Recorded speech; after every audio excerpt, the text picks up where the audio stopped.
আরো 100 জন লাহেকালি গ্রেপ্তার হয়ে গেলেও জাস্টিসের দাবি থেকে আমরা সরব না। তৃণমূলেরই এক্সটেন্ডেড ভার্সন চলছে মনে হয়। তদন্তের শুরুতেই যদি মুখ্যমন্ত্রী বলে দেন যে অমুক নির্দোষ, ওকে আসলে অমুক কারণে মারা হয়েছে, তাহলে আর কোন পুলিশ তদন্ত করবে? ফলে ওরা আজকে যা কথা বলেন কাল কোনো গুরুত্ব থাকে না। সময় আর একটু বদল হলে বিজেপিকে রাস্তায় দাঁড়িয়ে মানুষকে এই প্রশ্নের জবাব দিতে হবে। বিজেপি ব্যর্থ আসলে। বারুইপুর কাণ্ডে লাহেক আলীর গ্রেপ্তারের পরেই একটা প্রসঙ্গ বারবার উঠে আসছে যে আরজিকর কাণ্ডেও বামেরা আন্দোলন করেছিলেন এবং সেই আন্দোলন পর্বে কলতান দাশগুপ্তকে গ্রেপ্তার হতে হয়েছিল। আজকে বারুইপুর কাণ্ডে লাহেক আলীকে গ্রেপ্তার হতে হলো। আমাদের সঙ্গে রয়েছেন সেই কলতান দাশগুপ্ত, তার সঙ্গে কথা বলবো। দীর্ঘ লড়াই আর আরজিকর থেকে বারুইপুর সরকার পরিবর্তন হয়েছে, কিন্তু যে ধর্ষণ সংস্কৃতি সেটার এক প্রকার আমরা কোনো পরিবর্তন সেভাবে দেখতে পাচ্ছি না। একের পর এক ঘটনা ঘটেই চলেছে। আজকে লাহেক আলীর গ্রেপ্তারির পরিপ্রেক্ষিতে প্রসঙ্গে আপনার প্রসঙ্গও আসছে, তাহলে কি আপনাদের লড়াইটা আন্দোলনটা সেই একই রয়ে গেছে? সরকার বদলেছে এটা যেমন বাস্তব, কিন্তু জাস্টিসের দাবিটা বদলানো গেল না, এটাও বাস্তব। আরজি করের ঘটনার সময় কি কামদুনির ঘটনার সময় যে জাস্টিসের দাবিতে লড়াই ছিল, বারুইপুরের ঘটনার সময় তো সেই জাস্টিসের দাবিতেই লড়াই। সেই লড়াইটাই লাহেক আলী সহ বাকি কমরেডরা লড়ছিল। এবং ভিডিও ইত্যাদিতে আমরা দেখছি পুলিশের পাশে দাঁড়িয়ে উত্তেজিত জনতাকে শান্ত হওয়ার যে আবেদন করছে, তাতে বোঝাই যাচ্ছে যে আমরা আসলে ওখানে জাস্টিসের দাবি এবং সেটা জনগণকে সাথে নিয়ে এই ধরনের একটা নৃশংস ঘটনা, সেইটার কেন ঘটলো, কিভাবে ঘটলো, কারা ঘটলো, তাদের শাস্তির দাবি করছি। কিন্তু প্রশাসনের একাংশ, মিডিয়ার একাংশকে ব্যবহার করে যেভাবে গোটা ঘটনাটাকে ঘুরিয়ে দেওয়া হলো, মানে এখন আর নির্যাতনের ঘটনাটা পিছনে চলে গেল, সামনে অন্য ঘটনাকে যেভাবে নিয়ে আসা হলো ক্রমাগত মিডিয়া এবং প্রশাসনের একাংশকে ব্যবহার করে, এটা আসলে প্রমাণ করে যে তৃণমূলেরই এক্সটেন্ডেড ভার্সন চলছে মনে হচ্ছে। সরকার বদলে গেছে সেটা শুধু মুখেই বলছেন লোকেরা, কিন্তু তৃণমূলেরই এক্সটেন্ডেড ভার্সন চলছে। তৃণমূল আমলেও এইভাবে ঘটনাকে চাপিয়ে দেওয়ার চেষ্টা ইত্যাদি হয়েছে, যেটা বিজেপির আমলে আরো বাড়তি রকম ভাবে বিভিন্ন রকম অপ্রয়োজনীয় অ্যাঙ্গেল ইত্যাদি যোগ করে করা হচ্ছে। তাহলে জাস্টিসের দাবি আজও আছে, গতকালও ছিল, জাস্টিসের দাবি আগামীকালও থাকবে। আরো 100 জন লাহেক আলী গ্রেপ্তার হয়ে গেলেও জাস্টিসের দাবি থেকে আমরা সরব না। কলতান নির্যাতনের ঘটনাটা যেমন সন্দেহে একটা প্রতিবাদ করার বিষয়, একটা আন্দোলনের বিষয়, তেমনি গণপিটুনির যে ঘটনা সেটাও তো উদ্বেগের বিষয়। সেই গণপিটুনির ঘটনায় অশান্তিতে উস্কানি দেওয়ার অভিযোগ লাহেক আলীর বিরুদ্ধে। ভিডিও রয়েছে তো, যে ভিডিও আমরাও সোশ্যাল মিডিয়াতে দেখেছি, নিশ্চয়ই বাকি যারা মামলা মোকদ্দমা করছেন, মিথ্যা মামলা দিচ্ছেন, তারাও দেখেছেন যে একই সাথে ভিডিওতে পুলিশের পক্ষ থেকে যেখানে শান্ত হওয়ার আবেদন করা হচ্ছে, তার পাশে দাঁড়িয়ে আছে লাহেক আলী, অন্যান্য কমরেডরা, তারাও শান্ত হওয়ার আবেদন করছে। গণপিটুনির ঘটনা যখন ঘটেছে সেইটা পুলিশ তদন্ত করবে, এই বিষয়ে কোনো অসুবিধা নেই, তদন্ত হোক। গণপিটুনির ঘটনা ঘটা উচিত নয় তো? তদন্তের শুরুতেই যদি মুখ্যমন্ত্রী বলে দেন যে অমুক নির্দোষ, ওকে আসলে অমুক কারণে মারা হয়েছে, তাহলে আর কোন পুলিশ তদন্ত করবে? কোন সিআইডি, কোন সিবিআই তদন্ত করবে? সিআইডি ইত্যাদি পুলিশ ঘটনাস্থলে পৌঁছাচ্ছেন তীব্র বৃষ্টি টিষ্টি হয়ে যাওয়ার পরে। তাহলে ওই কাদামাখা জায়গা, আপনি নিজে গেছেন, দেখেছেন নিশ্চয়ই, ওই কাদামাখা জায়গার মধ্যে কোন তথ্য প্রমাণটা থেকে যাবে যাতে করে বোঝা যাবে যে আসলে কোথায় কি হয়েছিল? ফলে অনেকগুলো প্রশ্ন থেকে যাচ্ছে। এবং আমরা অতীতেও মুখ্যমন্ত্রীকে একই কথা বলতে শুনেছিলাম, কে দোষী কে নির্দোষ মুখ্যমন্ত্রীরা বক্তৃতার মধ্যে বলে দিতেন অতীতে, তারপরে আর পুলিশ সেই তদন্তটা করতে পারতো না, বা মুখ্যমন্ত্রীর দেখানো পথে তদন্ত করত। এইবারও আমরা দেখলাম মুখ্যমন্ত্রীর দেখানো পথেই পুলিশ তদন্ত করবে, কারণ মুখ্যমন্ত্রী যখনই কে নির্দোষ, কেন তাকে খুন করা হয়েছে তার কারণ সহ বলে দিচ্ছেন তদন্ত শেষ হওয়ার আগেই, তাহলে পুলিশের ঘাড়ে কটা মাথা যে তারা আর তদন্তটা ভালো করে করবে? কি বলতে চাইছেন, লাহেক আলী কি রাজনৈতিক প্রতিহিংসার কারণে গ্রেপ্তার হয়েছেন? 100% তাই হয়েছে। বিজেপি আসার পর থেকেই গরিব মানুষ, নিম্নবিত্ত মানুষ, সংখ্যালঘু মানুষকে টার্গেট করা হচ্ছে। আপনি হকার বলুন, বস্তি বলুন, বুলডোজার বলুন, যে ঘটনাই বলুন না কেন, গোটাটা আসলে এই দিকেই লক্ষ্য করে যাচ্ছে। এবং অবাক হচ্ছি যে মিডিয়ার একাংশ যেভাবে এটার মধ্যে সাম্প্রদায়িক সম্প্রীতি নষ্ট করার মতো করে বিবৃতি দিচ্ছেন, সোশ্যাল মিডিয়াতে লিখছেন, তাতে কিন্তু পশ্চিমবাংলার শান্তিটা নষ্টই হচ্ছে।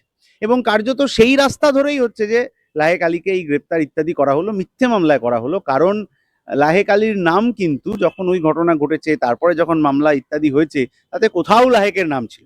তাহলে পরবর্তীকালে সেটা বাড়তি করে জুড়ে দেওয়ার কারণ হচ্ছে যে বামপন্থীরা যে রাজনৈতিক পরিসরটা তৈরি করছে, বামপন্থীরা যে জাস্টিসের দাবিতে লড়াই করছে, একেবারে দিনের প্রথম রাতে বেড়াল মারার গল্প আমরা জানি, একেবারে প্রথম রাতে বামপন্থীদের আন্দোলনকে স্তব্ধ করে দিতে হবে, যাতে বিজেপি আরএসএস এর দিকে কেউ আঙ্গুল তুলতে না পারে। তাহলে কোথায় এই যে শান্তনু মণ্ডল বলে যে নেতার নাম আমরা শুনছিলাম, তারা কোথায়? তাহলে যে হচ্ছে যে ওই রাজা বলে কারুর কথা উল্লেখ করলো, তাকে এনকাউন্টার ইত্যাদি করার প্রসঙ্গ হলো, সেই তদন্ত নিশ্চয়ই হবে। আমি তো এইসব বিষয়ে বিশেষজ্ঞ নই, কিন্তু গণপিটুনি, এনকাউন্টার ইত্যাদি ইত্যাদি এই কোনো সংস্কৃতিরই আমরা অংশ নই, অংশ হতে চাই না, বিরোধিতা করি। আমরা বলছি যে যথাযথভাবে বিচার হওয়ার আগে কাউকে যদি নির্দোষ, কাউকে যদি দোষী এইসব আগে থেকে বলে দেওয়া হয় প্রশাসনের সর্বোচ্চ স্তর থেকে, তাহলে তৃণমূলের আমলে 15 বছর ধরে park street, খারজুনি, Kamduni, Kharjuna, Raninagar, Gede, Katwa, RG Kar, south Calcutta law college যে হাল হয়েছে তদন্তগুলোর, এই সরকারের আমলে তদন্তগুলোর সেই হাল না হোক, এটাই তো আমরা চাই, কিন্তু দুর্ভাগ্যবশত সেটা হয়ে যাচ্ছে। কলতান যদি প্রথম রাতে বিড়াল মারার কথাই হয়, আপনি যেটা বললেন, তাহলে এই যে লাহেক আলীকে গ্রেপ্তার করে কি বিজেপি সেই কাজটা করে ফেললো? সফল বিজেপি তাদের কাজে? বিজেপি ব্যর্থ আসলে। লাহেক আলীকে গ্রেপ্তার করে গোটা পশ্চিমবাংলার মানুষের মধ্যে ওরা যে ছাপটা তৈরি করলো, এটা বিজেপির ভবিষ্যতের পক্ষে ভালো হবে না।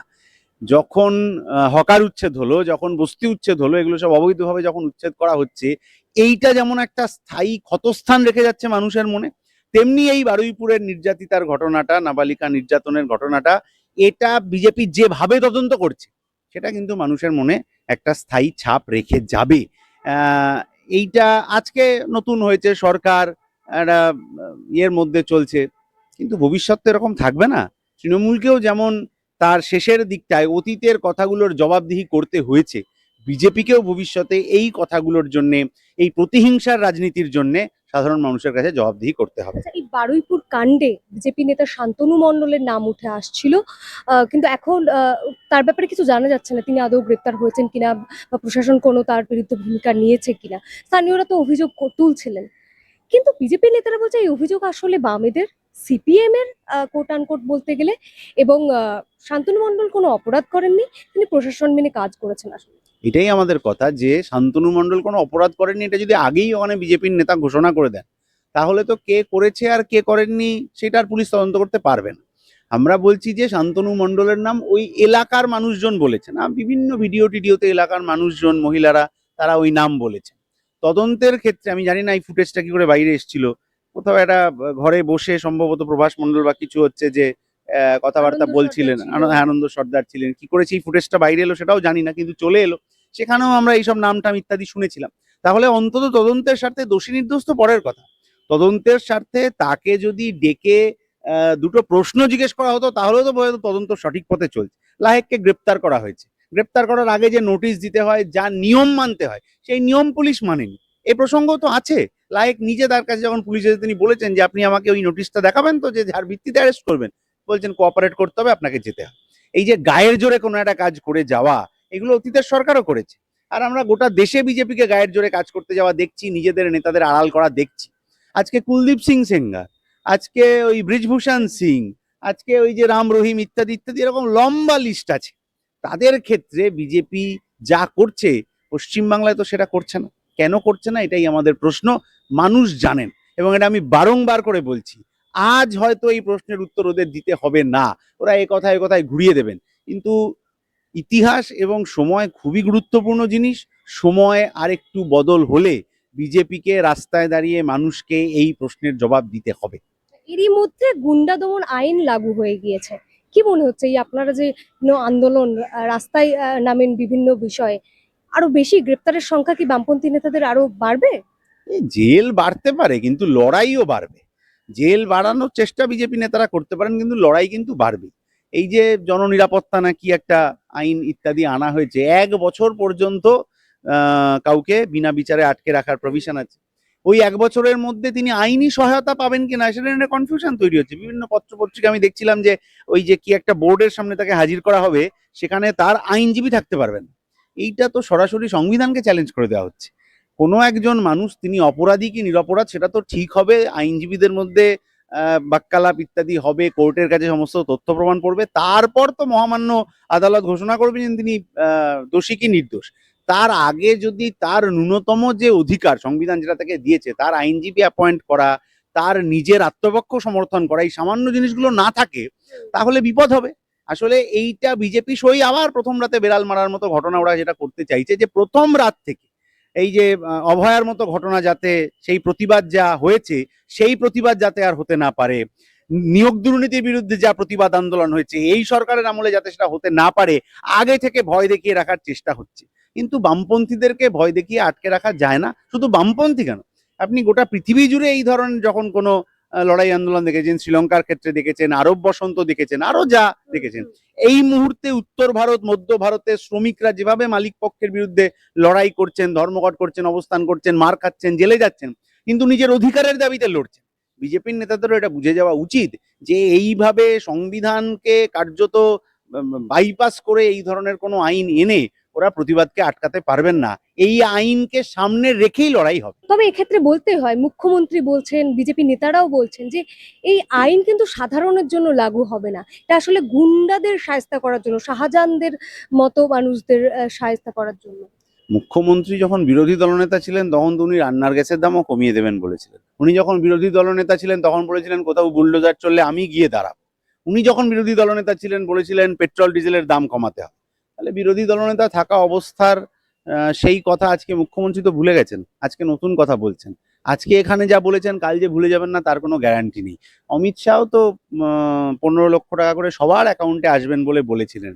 সন্ত্রাস, ওই পুলওয়ামার ঘটনার পর বললেন সন্ত্রাসবাদ হামাগুড়ি দিচ্ছে, কিন্তু তারপরেও সন্ত্রাসবাদী হামলা ইত্যাদিতে ভারতবর্ষের সাধারণ মানুষকে তো প্রাণ দিতে হলো। ফলে ওরা আজকে যা কথা বলেন কাল কোনো গুরুত্ব থাকে না, এবং এই গুরুত্ব থাকে না বলেই ওরা যে মুখোশটা আজকে চোখের সামনে আনছেন যে আমরা শাহজাহানদের গ্রেপ্তার করাবো, করান, কোনো অসুবিধা নেই। কিন্তু এটা মাথায় রাখতে হবে যে কেউ আবার শাহজাহানরা ওদের ছাতার তলায় চলে গেলে তাদের যেন আবার ফাইল বন্ধ না হয়ে যায়। এই যে ববি বাবু, জাভেদ বাবু, সন্দীপন বাবু, ঋতব্রত বাবু, এই সমস্ত বাবুরা বিজেপির ছাতার তলায় চলে গেলেন, বাবুদের নামে কিন্তু আর কোনো ফাইল খুলছে না। তাহলে এই ধরনের জননিরাপত্তা আইন হোক বা দুর্নীতির বিরুদ্ধে আইন হোক, সেটা যারা বিজেপির ছাতার তলায় বকলমে চলে যাবে তাদের বিরুদ্ধে কোনো মামলা হবে না। আর যারা প্রতিবাদী রাস্তায় দাঁড়িয়ে থাকবে, বিজেপির বিরুদ্ধে কথা বলবে, তাদের বিরুদ্ধে মামলা হবে। এই দ্বিচারিতা পশ্চিমবাংলার মানুষ মেনে নেবেন না। রাস্তায় লড়াই আন্দোলন করেই ওই আইনের বিরুদ্ধে কাজ হবে। কলতান বারুইপুর প্রসঙ্গক্রমে যখন আরজি করের কথা উঠছে তখন বলতেই হয় আহ, অভয়ার মায়ের কথা। রত্না দেবনাথ তিনি বিজেপি প্রার্থী হয়েছিলেন, জিতেওছেন, আপনি প্রতিপক্ষ ছিলেন। তিনি আজকে বলছেন যে কিছু হলেই যেভাবে কাকিমা তুমি কোথায়, এই যে সামাজিক মাধ্যমে একটা হ্যাজ নামানো হচ্ছে, তাকে রীতিমতো তৃণমূলের থেকেও বেশি অত্যাচার করছে সিপিএম। না না না, আমার ধারণা এটা ওনাকে কেউ ভুল বোঝাচ্ছে। নির্বাচনের সময়ও আপনার মনে থাকবে বিধায়িকা তখন প্রার্থী ছিলেন, এই কথাটা বলেছিলেন যে ওরা তো অভয়ার বিচার চায় না, তামান্নার বিচার চায় বলে দেওয়াল লিখেছে। কিন্তু তারপরে আপনারা জানেন যে ওইটা একটা ফেক নিউজ ছিল, বিজেপি হোয়াটসঅ্যাপ ইউনিভার্সিটি থেকে ছড়িয়েছিল। আমাদের চন্দননগরের প্রার্থী গিয়ে দেওয়ালটার সামনে ভিডিও করেছিলেন যে দেখুন ওটা আসলে অভয়া ও তামান্নার বিচার চাই। বিজেপি ওটা ফটোশপ করে এআই দিয়ে করেছিল।